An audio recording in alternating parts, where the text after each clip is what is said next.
by Deborah Paul. Contributing writer Malin Lashley wanted to do something special for her husband on Father's Day weekend. The Moorpark couple agreed they needed a little break from the new normal of hunkering down at home amid the coronavirus pandemic. On Friday, they were happy to be near the front of the well-spaced check-in line at Terranea, a luxury resort on Palos Verdes Peninsula.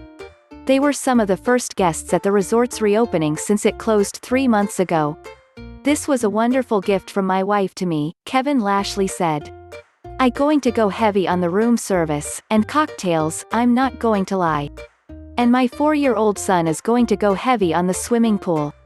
Joining them at the check-in counter were first-time guests Monica Waraich, a Downey resident opening a recycling business, and her friend from West Hollywood, Sunita Boparai, a frontline medical worker.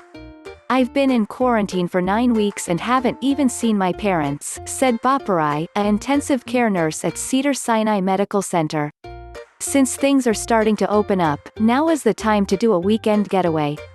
It's a close, fun trip." Terranea has had no trouble enduring its 3-month closure, according to its president Terri Haack, thanks to robust pre-pandemic business and a reserve fund that covers expenses during financial downturns. "We've have an ownership group since the beginning who are fiercely protective of Terranea," said Haack, the resort's top executive since its inception in 2009.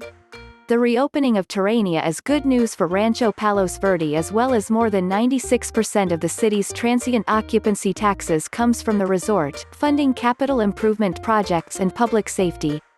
"When Terranea and other businesses closed," said City Manager Ara Mihranian, "the city was also hurting from the shutdown. We are happy to see them open," Mihranian said. The department anticipates the COVID-19 pandemic could potentially cost Rancho Palos Verdes $2.6 million in overall revenue loss in fiscal year 2019-2020 and nearly $3.3 million in 2020-2021. That's about 9% of the city's revenue each fiscal year. Safety measures for reopening. The approach for reopening the resort to guests and staff, Haack said, was to act as if Terranea was opening for the first time.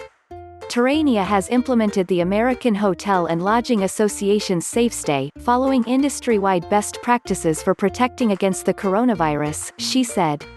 Much of the resort's budget will be spent on technology and safety protocols, such as training housekeeping staff on Centers for Disease Control procedures, daily packets of hand sanitizer, gloves and masks, and seals over door locks of individual rooms. Golf course and dining. When guests return to Terranea, they'll also find well-manicured golf course and grounds, said Agnelo Fernandes, Terranea's Chief Strategy Officer and Executive Vice President.